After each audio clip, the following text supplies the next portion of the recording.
Okay, so let's be real. Generative AI is absolutely everywhere. It's creating text, images, code, stuff that feels, almost magical. But behind all that magic, there's this massive, ongoing challenge. How do we make sure these incredibly powerful tools are actually safe for all of us to use?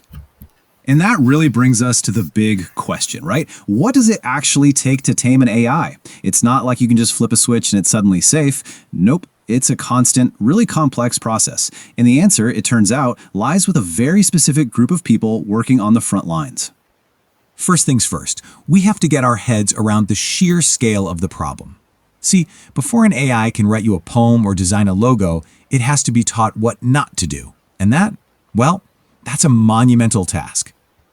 Now look at this list. What's so wild is how specific these dangers are. This isn't just theory. These are the actual categories of harmful stuff that AI models have to be trained to avoid.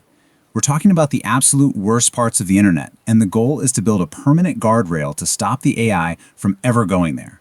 So how do you even begin to fight this? Well, you bring in a whole new kind of professional. They're way more than just content moderators. Think of them as a new kind of first responder, but for the digital world, the content safety expert. So what does that really mean? Well, at its core, their job is to be the human judge.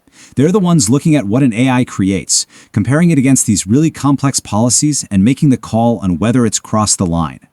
And this quote right here, this says it all. Their job is so much bigger than just flagging bad stuff. They are instrumental in the actual training and fine-tuning. Every single decision they make becomes a lesson for the AI. So they're not just cleaning up messes. They are literally building the safety systems from the ground up. Okay, so what does a day in the life of one of these experts actually look like?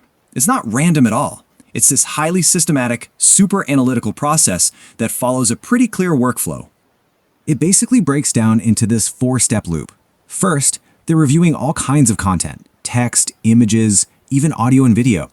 Then, they apply those complex safety policies, almost like a judge interpreting the law, and they annotate the data with incredible detail.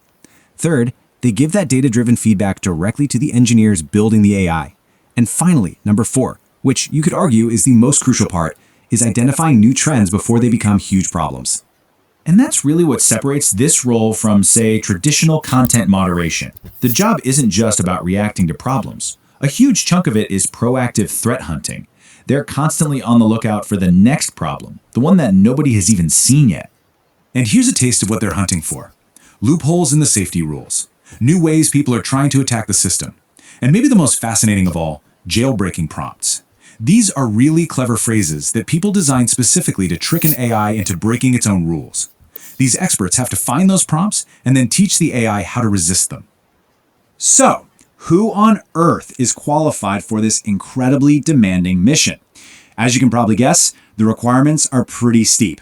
Yeah, this is definitely not an entry-level position. Just look at that number, 7+. The requirement is a minimum of 7 years of professional experience, specifically in fields like trust and safety.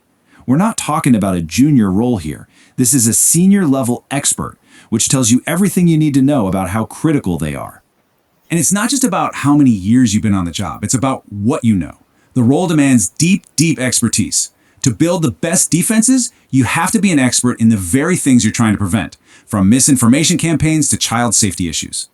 And then there's the human element, which might just be the most important qualification of all. You need, and I'm quoting here, the resilience and emotional maturity to handle exposure to disturbing content day in and day out without it clouding your judgment. It's a role that requires just immense personal strength. So all this intense behind-the-scenes work, why does it matter to you when you're just asking an AI for a recipe or something? Well, the connection between what they do and what you experience is actually incredibly direct. This chart breaks it down perfectly. When an expert finds and neutralizes one of those jailbreaking prompts, your AI assistant stays helpful and safe. When they work on those tricky edge cases, the gray areas, you get fewer weird or nonsensical answers. And every single piece of their feedback makes the AI models you use more reliable over time. It's a direct link. So when we zoom out and look at all of this, what's the big takeaway? Is that as our technology gets more and more advanced, the human element becomes more important, not less. And